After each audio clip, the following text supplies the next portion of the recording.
why us? And then I always ask, well, why not? Why not?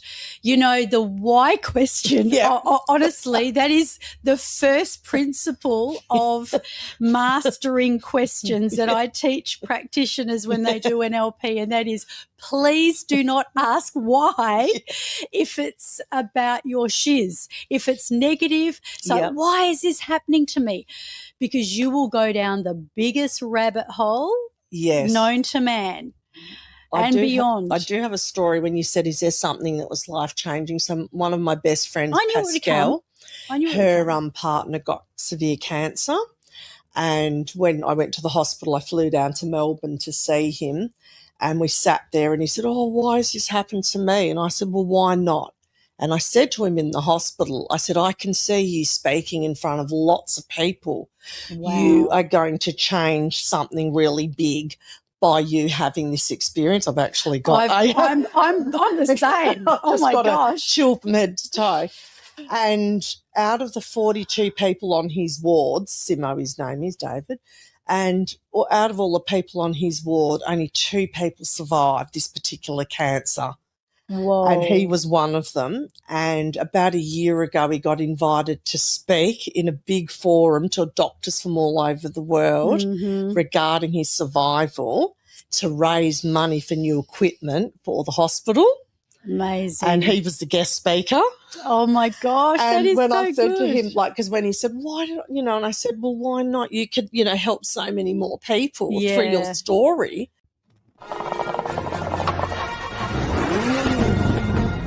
5, 4, 3, 2, 1, go. Edge Radio.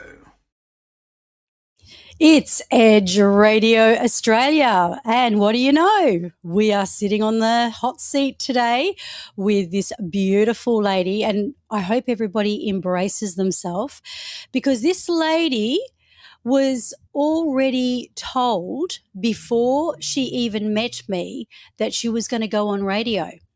And here she is. So let's speak to this beautiful woman, Christine. Hello, how are you going? And it's so good to have you. And can I just get you to bring your mic up a little closer to your mouth, Christine? That's amazing. Yep. And we're going to be talking about how to unlock spiritual gifts and trust your intuition. And so let's start off with a preface of obviously how you tuned into the fact that you already had a transmission about coming on radio. Everyone gets their messages, but generally through life we're very distracted with work, with socialising, with the gym. So we're doing 100 things. We're not sitting still enough to actually hear our messages. Right. But we all actually are getting them all the time, but it's just being in that state of stillness to actually hear them. Wow. So you believe that everyone has this kind of inner knowingness and this intuition, and the only reason that many people perhaps can't hear it is because they're blocked through their noise? That's right. That's exactly right. So when you're being too busy, or you're a workaholic, or drugs, alcohol, all different factors cause roadblocks. So when you've got a roadblock, that sort of stops your messages coming through clearly. So it's just about sitting in stillness, aligning, making sure your chakras are aligned so that you can actually align and hear the messages. So that's really important. So we've all got guides, helpers and teachers in spirit, but it's just a matter of being able to communicate with them, just like I'm sitting here talking to you. Yeah. And then you'll have people in spirit talking to you. So you could have family members, guides, all different people. Okay, so let's just preface this. So Christine is a gifted healer, comes from a family of mediums and psychics. So let's go back to the very beginning of when you discovered you had a gift. So what were some of the signs that I guess you knew you were different? Probably about 4 years old. I actually, probably 9 months old, I think the family knew I could speak 3 languages fluently at 9 months old before I could walk. No kidding. So Mum was like, okay, she's a bit different. And it wasn't like cat mouse. It was like full conversations in 3 languages. My So Mum was goodness. like, okay, this girl's a bit different. Wow. And yeah, basically about 4 years old, I realised, okay, I can still see everything. But children from 0 to 7 years old can see everything. It's generally after 7 years old that they become earthbound. And once they're earthbound, that's when they transition. And sometimes when they do see things, it scares them. So the nightmares or fear gets in, and that usually closes that door, and then they don't see after that. Wow, For that's other so people, interesting. it stays open. So are you like their veil is lifted? So, you know, I know that from an NLP point of view, the neuroplasticity of a child's brain is a lot more open, supple, hence why they are learning. And interestingly enough, Christine, when I was 7 years old, I had a rather spiritual encounter. I can't say I have these kind of things that go on in my life a lot. But in this case, I saw a vision. And as a child, I woke up, I wasn't scared.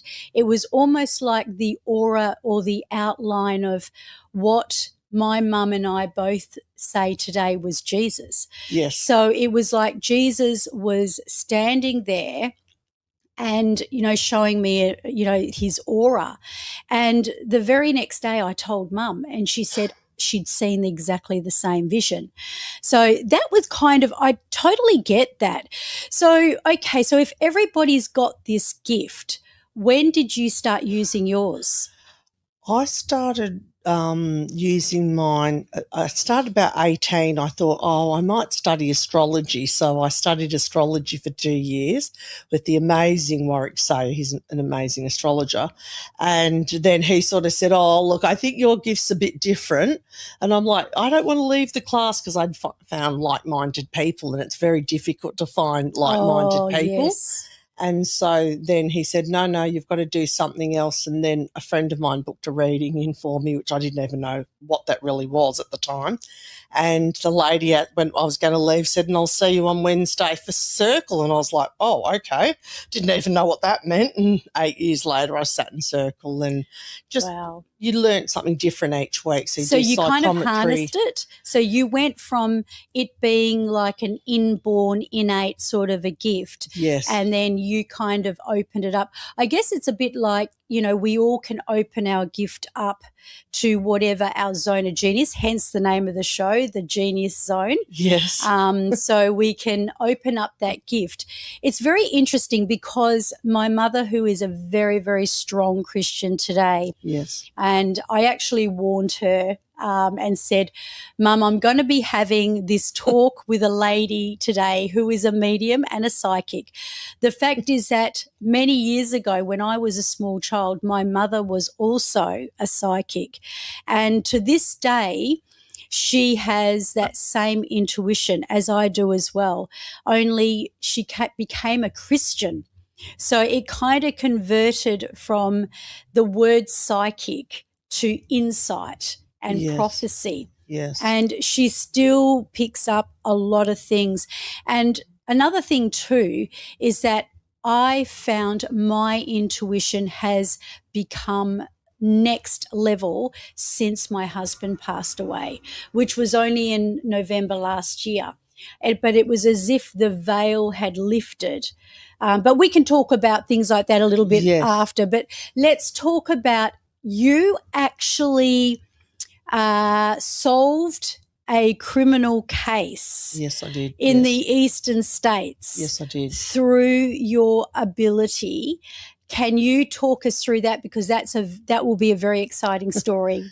Well, I lived in Middle Brighton, which was quite a nice area on the beach, and I was actually walking home with a friend of mine. We just had coffee at the local coffee shop, and the whole way whilst we were walking, I kept having this feeling that someone was behind me, and I kept checking behind me, but I couldn't see anyone. So it was this like uneasy feeling. Yep. And unfortunately, we were actually being followed from above. So we were walking on the path, and this chap was following us in the bushes, but I could sense it, but I couldn't see him. And then just as we got to the stairs to head up to the road, he jumped out at us. My friend was 7 months pregnant.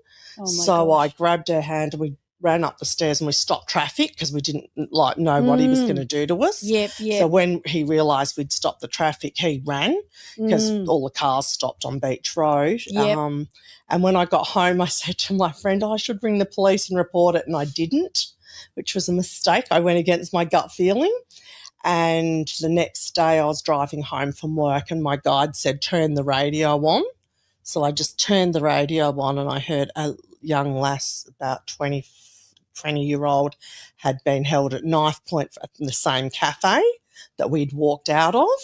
And straight away it was just like there's no such thing as coincidence. And I just knew in the heart of heart, I thought that's the same chap. But I had a real good look at him because when he jumped out at me, I actually looked at him. Right. So I had a clear picture of him. It was dusk, but I still had a really good view of him. But unfortunately, because we hadn't rang the police the day before, when we rang Crime Stoppers, they sort of like, that could be just random. And I'm like, no, it was definitely him. And so they didn't really, the first time I called, they didn't take it serious. Then a few months later, it was on Crime Stoppers again, and I rang again and said, look, I definitely know who it is, and, And I think, too, they become very wary about psychics. I didn't say I was psychic. A lot of people do, like the Gus Lamont case. Yes. The little boy, the 4-year-old boy that went missing very mysteriously, and there were so many psychics that and one of them was actually right. So I didn't really tell them that. All I said was the incident that had happened. So what I did was I sat in meditation because it kept waking me up in the night. I was really concerned about it. I thought this person has to get off the streets. Absolutely. So I actually sat in meditation and got a clear vision of how he actually got to the destination by train and all the details. Mm-hmm. And then I rang back a third time and they didn't take it seriously. And then the fourth time the detective was at our local police station. So I worked professionally. I went down and met him.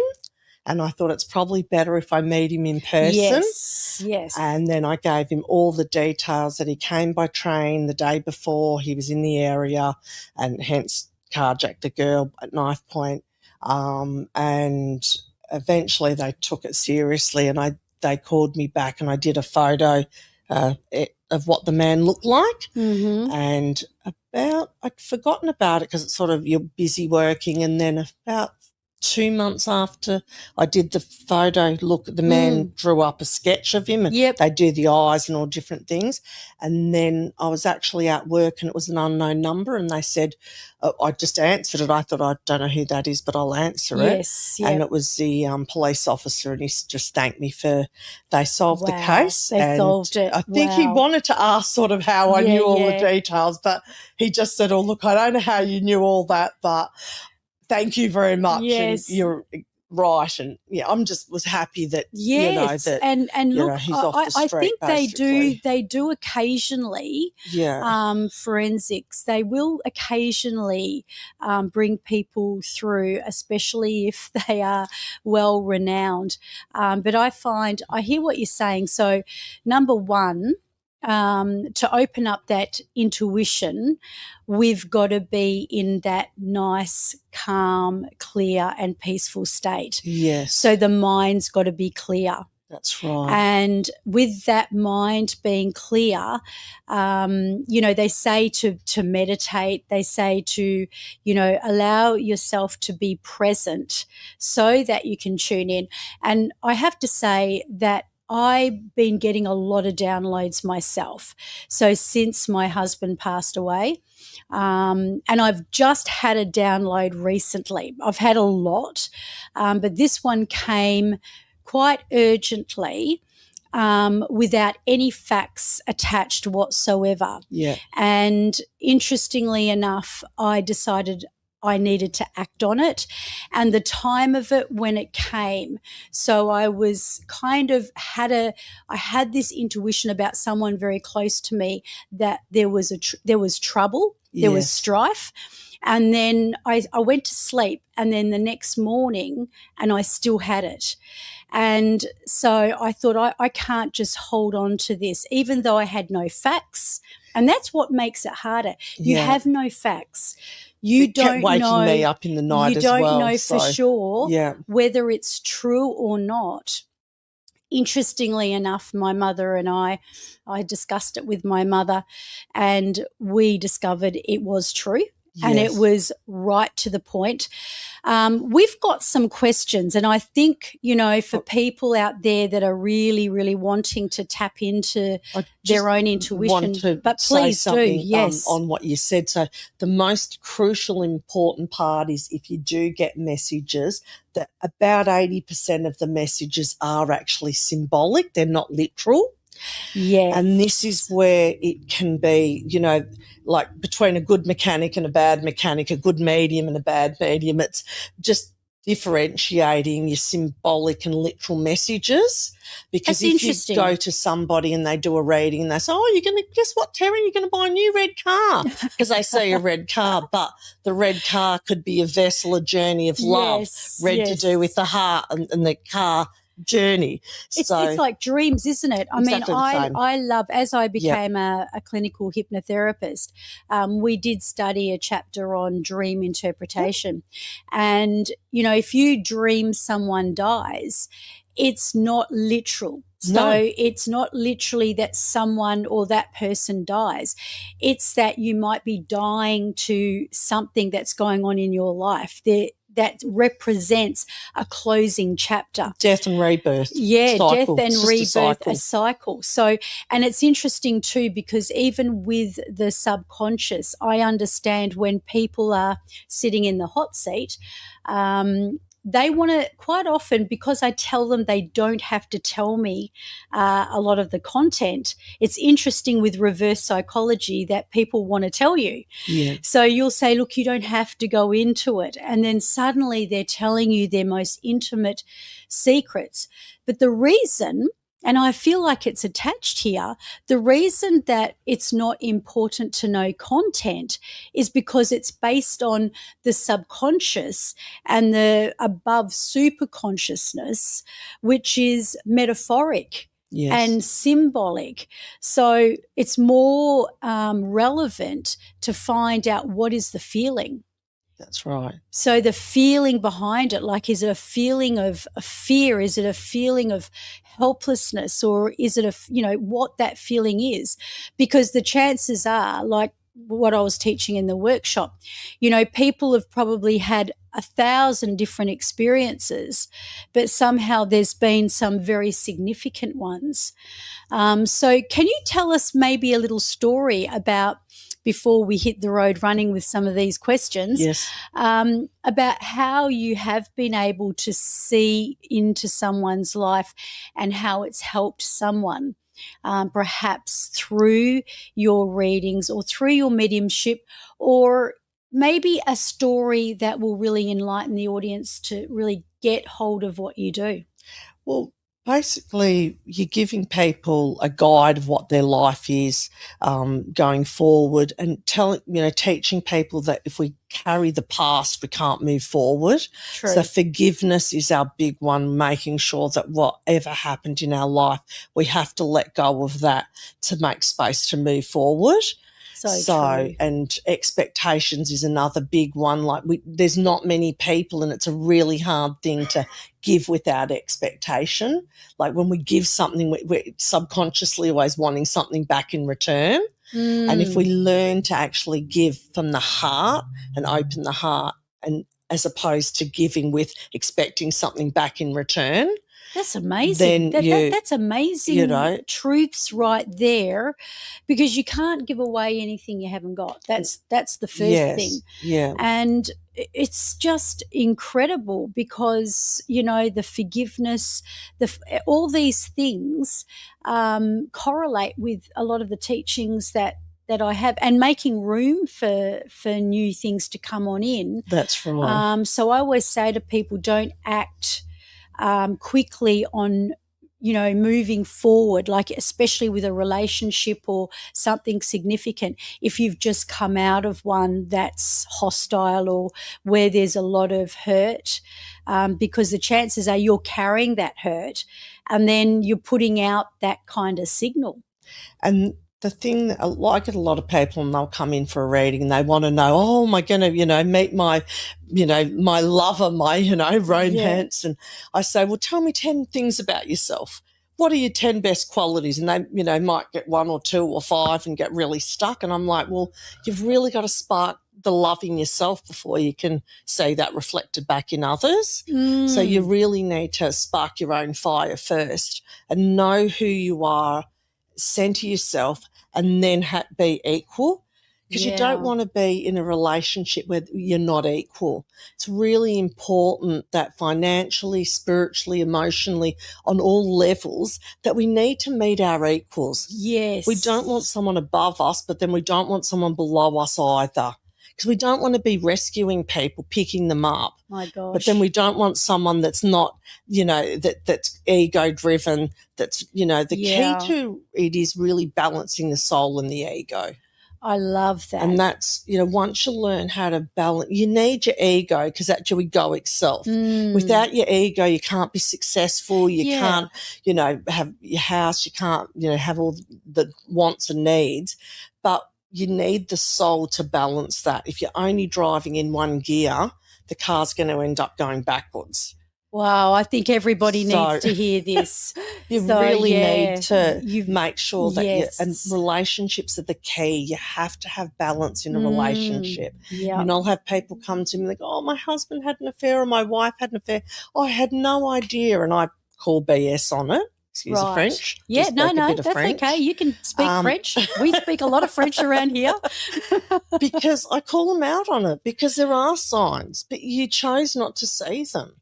And, there's signs at the start as well. Yeah. But sometimes because we're lonely or there's all these other reasons. We ignore the red flags. We're ignoring the red flags. Yeah. And it's just like, well, hang on, you're worthy of more than that, But aren't people also attracting in to their own existence, like a learning that they need to learn? Like quite often if it's a sabotaging relationship, like there's something going on around my life at the moment where I can very much, it's not myself, but very relative. And it's you can see the pattern, and it's, why do people attract that same kind of situation? And I spoke to this person very recently, and I asked her, what is it that you need to learn? Because, the soul needs to learn. It's like, if you look at it from a logical point of view, you take out a 17-year-old to learn to drive a car, right? You're not going to put that 17-year-old in the car and let them drive until they've learnt. So they need to learn, isn't it? So that's what I say to a lot of my clients. If you've gone through these relationships that have scarred you and have hurt you and have pained you, first of all, you've got to take back your control. Yeah. Yeah. Secondly, you can only command in the level of respect and love that you have for yourself. That's exactly right. Yeah, that's exactly right. And I'm reiterating and paraphrasing what you said. Sometimes, though, people don't understand that sometimes we could be carrying baggage, just not from this lifetime, but maybe 1 or 2 lifetimes before. So sometimes we have hooks and things like that. So with a combination of energy lift and EFT, I'll remove those hooks off the person so that they can start free. We, forgiveness is the big one. There's a brilliant book by Colin Tipping. Right. So all of my clients get homework. Yeah, that's They great. never leave without homework. This is beyond psychic. This is counselling. But it's a bit of both. Beyond, So sometimes people will come in for a counselling session, they end up having a reading, or they'll come in for a reading and they end up having a counselling session. Isn't that amazing? So there's a very fine line, but there are lessons that we have to learn, and we need to understand, is this my lesson? And when something really bad happens to us, death, divorce, something really hard that we've had to deal with in our own life, we have to ask ourselves, what can I take out of that? How can I grow from that? How can I help others with that gift now? Yes. And at the time when you're in that situation, you don't feel like you can move forward, but it's only once you really start looking at, what have I learned from this? How much stronger am I because of this life lesson? Yeah. And, death's a big one. When we lose someone, we feel vulnerable and we feel like the victim, and why us? And then I always ask, well, why not? Why not? The why question, honestly, that is the first principle of mastering questions that I teach practitioners when they do NLP, and that is, please do not ask why if it's about your shiz. If it's negative, so why is this happening to me? Because you will go down the biggest rabbit hole known to man. Beyond. I do have a story when you said, is there something that was life-changing? So one of my best friends, Pascal, her partner got severe cancer, and when I went to the hospital, I flew down to Melbourne to see him, and we sat there, and he said, oh, why has this happened to me? And I said, well, why not? And I said to him in the hospital, I said, I can see you speaking in front of lots of people. Wow. You are going to change something really big by you having this experience. I've actually got... I'm the same. Oh, my gosh. A chill from head to toe. And out of the 42 people on his ward, Simo, his name is David, and out of all the people on his ward, only 2 people survived this particular cancer. Whoa. And he was one of them. And about a year ago, he got invited to speak in a big forum to doctors from all over the world regarding his survival, to raise money for new equipment for the hospital. Amazing. And he was the guest speaker. Oh, my gosh, and that is so good. when I said to him, because when he said, why did and I said, well, why not? You could, help so many more people through your story. Oh, and yes, so it's like sometimes when we're in that, we can't see it, and then the doors open and we're like, but definitely you need to forgive yourself a lot of the time as well. Yes. Sometimes we're quite hard on ourselves. Yes. So you were able to ask him the right question, why not? Yeah. What I will also recommend to people, which will give the same kind of, that is a massive outcome. Like you discovering that he was there. It was a much bigger purpose than his dismal story that was happening in his own life. There was a much, much bigger picture. That's right. And that's why I always say to people, the what question, what is the purpose of this? What is it that is in my future that I need to know now, and I need to get ready for combat? But we don't always need all the answers. True, not on the spot. So sometimes, not on the spot. Sometimes, the journey will unfold at the right time as well. Yes. So it's about the intention. Once you put that intention, and, I really call BS on lots of people that, have all these excuses like poverty and this and that, because we've all got the desire or wishes to do whatever we want. Yeah. But we've got to own our own power to get that. Absolutely, 100%. And that's really important, because if you don't do that, then you're playing the victim role, like poor me and I can't get out of this poverty cycle. Or you can think, oh, I'm going to be successful. How's that going to spark a fire in me? Yeah. So I love that. How is it going to spark a fire? Yeah. Wake up in the morning and say, what am I going to do today that's going to be, it's going to move the earth. It's going to change the world one person. For the better. So I have hundreds of people come to me when I walk down the street, and people see me, and because we live in a small town, so so a lot of people know me. So you're famous in your small town. But they'll come up and they'll say, thank you, you changed my life. Yes. And it's just really giving them the tools that they already had. Yeah. But they were stored so deep that they couldn't get them out to use them. Exactly. It's just, I love what you're saying.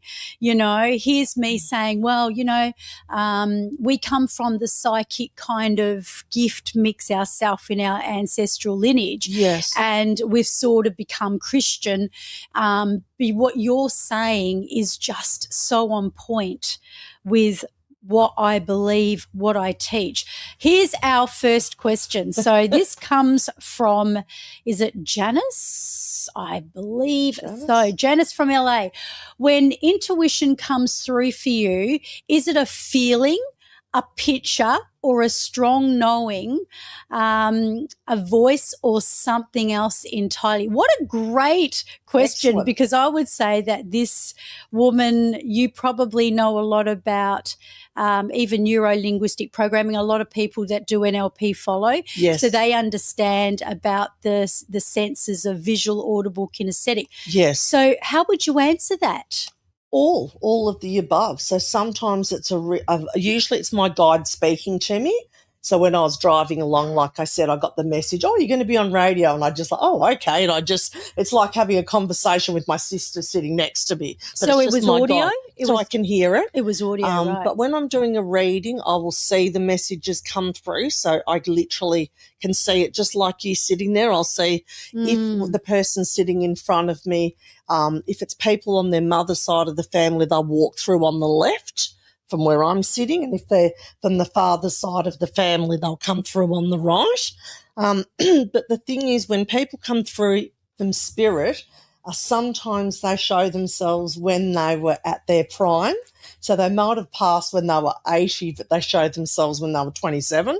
And well, don't they say 33? I think they say Jesus died at 33. It's when they have their most, when they're feeling their best. Peak. So it can be confusing if you're not used to saying like, well, hang on, is there a 27? So you'll have to ask your guide, is he 27 or is he? Well, his energy feels older. So you see them at their peak. They usually show themselves to you how they want you to see them.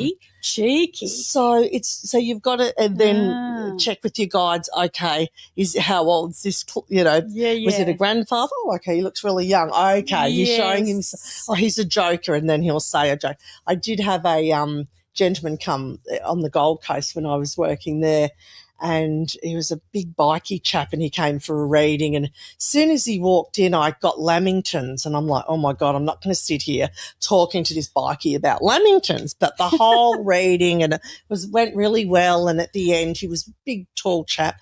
At the end, I thought, oh, I've got to give him this message. And I said, it might sound a bit odd, but I've got a message about Lamingtons. And he said, oh, my God, and he just broke down and cried because his nana always made him Lamingtons. Is that right? You can't really take the messages. Sometimes they might not feel right or comfortable to give, but they will relate to that person. Yes. So it probably would be a lot to do with feeling as well, like a gut feeling, but both.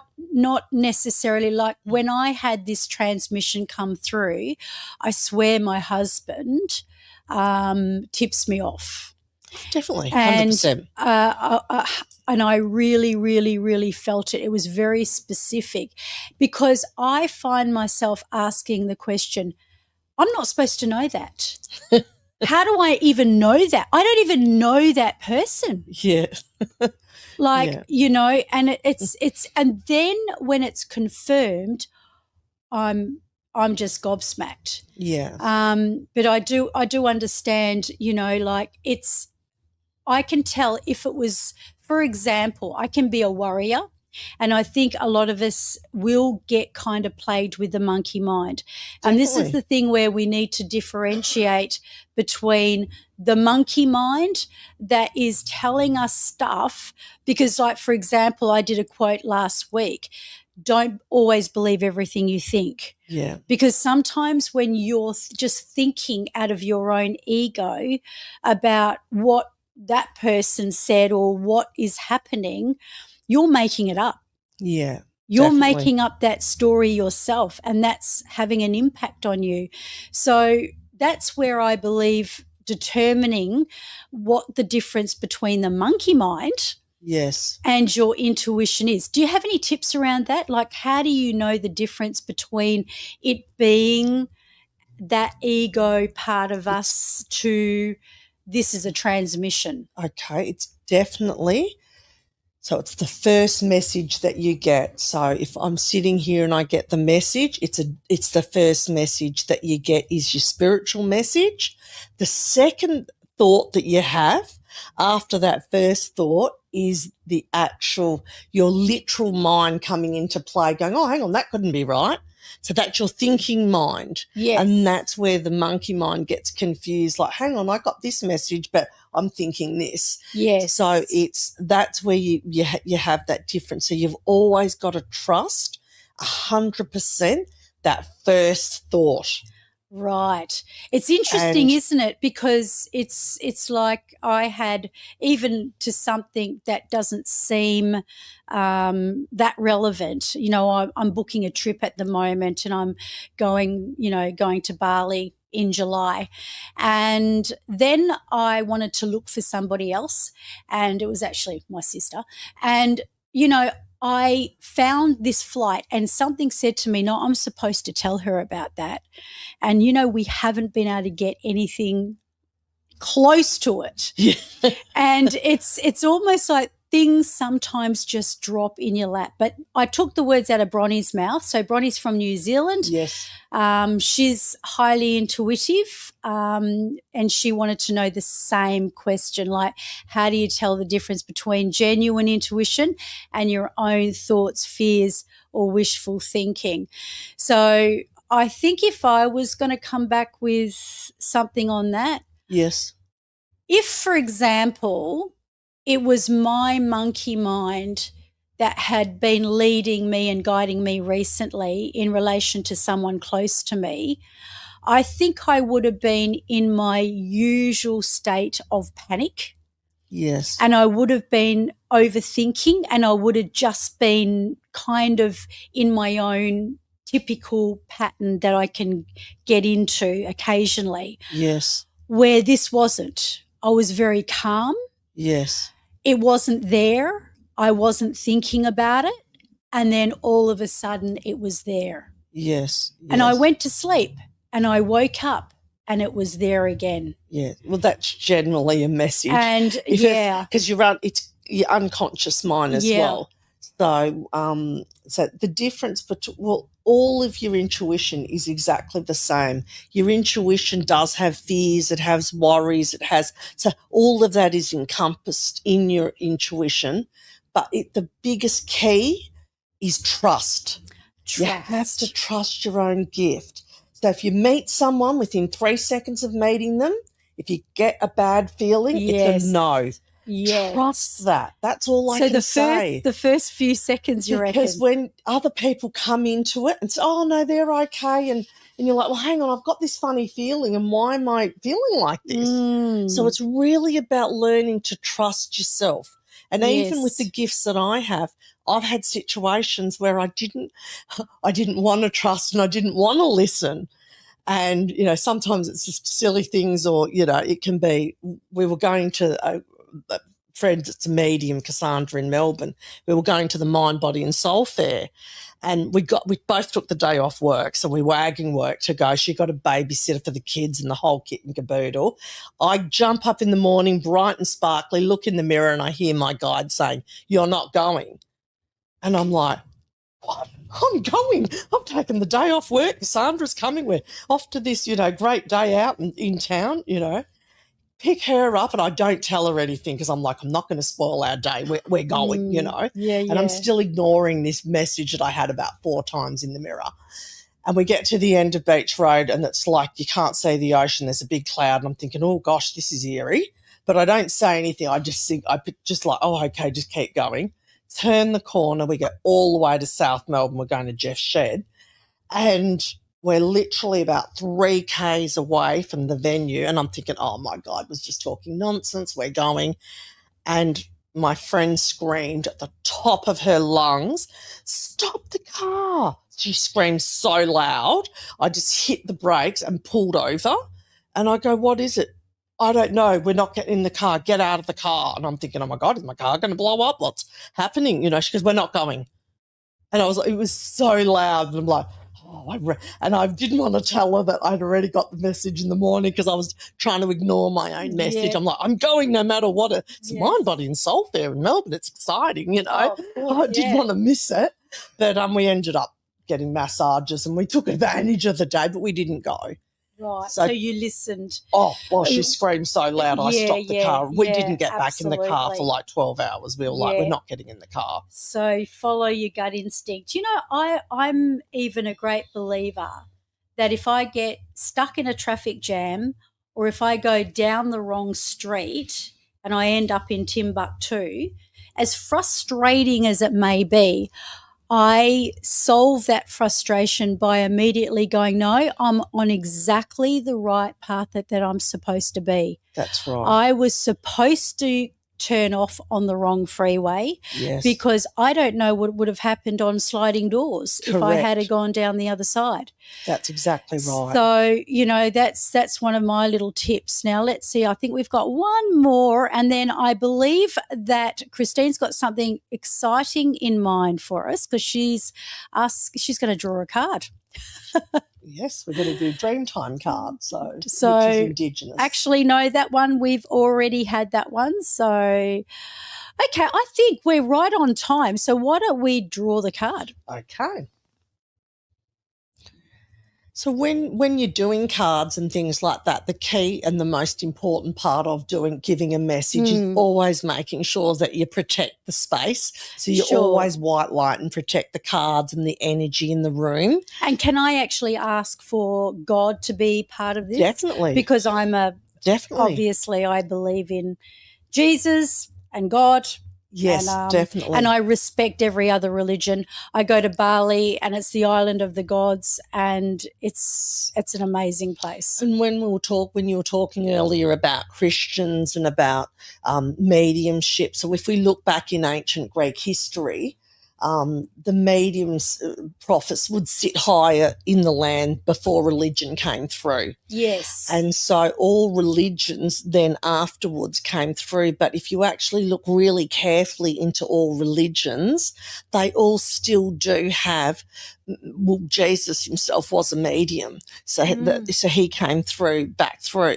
Yep. So when you actually look at the ancient history of, mediumship and how things worked, ancient Greek times, like they used to predict the Olympics and things like that. So, but unfortunately there was a little bit of confusion. All religions are amazing.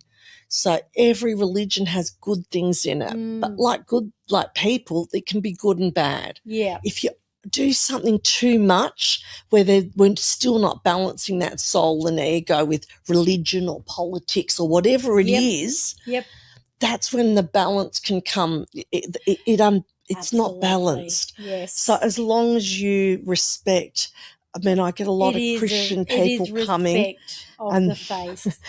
And it's just, but you're respecting yourself as well. Because if you look at ancient history, getting messages and seeing people and dying is all part of living. Yeah, and we live. I heard something the other day. We live to die. Yeah, and we are born so that we can die. Our bodies know how to die. Unfortunately, people have fear. And then when we die, it. we die to live. And That's so right. Christians will, understand, and people with faith will understand that there's something bigger and That's greater right. beyond. That's exactly right. But anyway, we're there you go. going low on time. So, I'm going to pull it. All right. Yes. They're your cards. So you just shuffle those and pick out 4 cards. Oh, really? Yeah. Okay. Oh, here we go. Let's What's have up a look for you today. And is this going to be around me personally, or is it going to be? I don't know. We'll see. Okay, we'll see. So no intention here whatsoever, but except that 1, yes, 2, 3, 4. There you go. Thank you. Sorry, I've given 5. I'll take the 5th Oh, you one. want the 5th Yes. one? Okay. Yeah, there was a must be reason for that. Okay, here we go. Drum roll. So the first card, these are Dreamtime cards. They're very spiritual cards. They're from the Indigenous people. And the first message we have today is the gumnut blossom, and that represents contentment. Oh. So it's time now for you to feel that love and presence in yourself and to be content with the cards that have been dealt for you. Mm-hmm. As hard as that can be, sometimes I am quite content really at the moment. This is saying that more of that's coming forward for you. You're definitely travelling. We have the turtle coming. Not one trip, but 2. So I've just come back from Mexico and I'm off to Bali soon. There's 2 trips. So one's crossing water. We have a trip on land as well. The sea turtle will guide you on that trip and be with you and head you and open the doors that need to be open on that journey. It wouldn't happen to be down south by any chance, would it? There's 2, yes. There's 2 trips. But one's like crossing water, so well, one's overseas. My sister will be very interested to hear that one. So yes, so she might be coming to visit. Yes. We do have the waterfall, which is the release card. So moving forward, we'll probably look at having session of possibly Reiki, to energy lift or EFT, just to remove. When we've got the waterfall card, it's suppressed emotion. So water is about emotion. Right. And with that, I always say to people, when someone passes away, it's like the ocean. One day you can feel calm and at peace, and the next day it's rough and rocky. It's actually interesting you should say that, because everyone that's very close to me feels that I was really very good after my husband passed, and I surprised myself.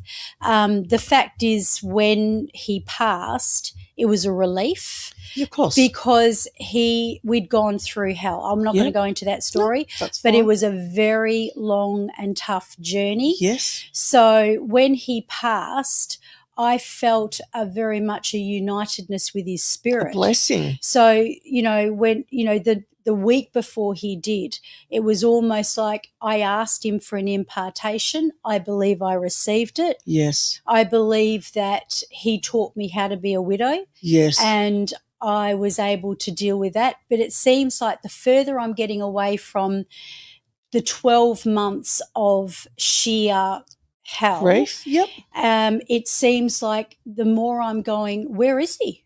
Yes. Because I'm forgetting the 12 months of that journey, and all of a sudden I'm seeing him in pictures and I'm going, oh my gosh, where's he gone? Or I'll go to a place and I'll think, oh, I would have had him here with me. Yes. So I think that makes a lot of sense. Yes. But thank you. I know we're right on time here now. Okay. So. And movement, we've got the river as well, and we've also got surrender to the ocean. So lots of walking, lots of meditation, lots of you time. Oh, okay. So instead of giving to everybody else, the message here is that it's time to give to you. Well, that's very interesting, because I do feel like that has definitely been more the case over the last 6 months. Good. That's amazing. So, Christine, where can people find you? We're going to put your details in the show notes so people can contact you. But is there any place they can find you if they would like to have a session with you? I'm on Facebook, so they can, I think it's Christine K. Jackson, Psychic Medium on Facebook. Yep. So they can just direct message me and have a phone reading. So usually half an hour or an hour, depending on what the client would like. That's amazing. I do in-person office as well at my office in Hall's Head, but it's generally just the regulars that I've because I am opening a new healing studio next year. Oh, that's exciting. And I do a few workshops a year, so just keep looking on Facebook. Yes. So we've done a few workshops. I've got a few other facilitators as well that do chakra workshops and healing and different workshops. That's very exciting. So if you're in Perth, WA, come on down and we might have to do a collaboration. Yes, it'd be fantastic. I feel yeah, a collaboration coming on definitely. because I love a lot of the teaching that Yes. you've talked about today. I think it goes beyond even the spiritual. There's a lot of logical stuff in there, the forgiveness, the loving on yourself, and so many One things. last thing I do want to say about death is that because it's such a big topic and we don't talk about it, and it's something that we need to talk about, that it can be such a blessing and it can be such a gift from the person that's passed, and we don't look at it like that. So my mum passed at home at our house, Right. with us at home, and I found that it was such a spiritual gift to have that in our home. Yeah. Where people are scared of death. They're like, oh my God, you died in your house, and they're really like, and I'm like, no, it's a natural thing. It's just like birth. It's so the more that we can feel comfortable with talking about it, the more we realize it's actually a blessing. Absolutely. I cannot agree with that more. Yeah, and that's something I knew that my husband's spiritual element was far more important than his physical. Definitely. Toward the end. And Yes. I say that in the last 6 months I knew him, I fell in love with him all over again. Yes. And I fell in love with his soul. Yes, definitely. And they're always with us. So, and they'll always send us a symbol. So Yes. you'll see something like my niece is a dragonfly or white butterfly. So you'll always have a symbol. Yes. The willy wagtail is, You know what it is for him? It's two birds and they're usually singing. It's like serenading. Definitely. And he serenaded me on my wedding.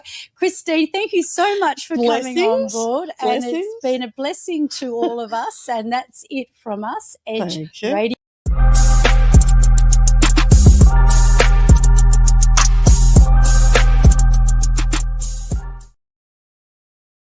Show where we have explored through this various topic along with all the exciting new topics that we bring every week to enhance your personal mastery of excellence.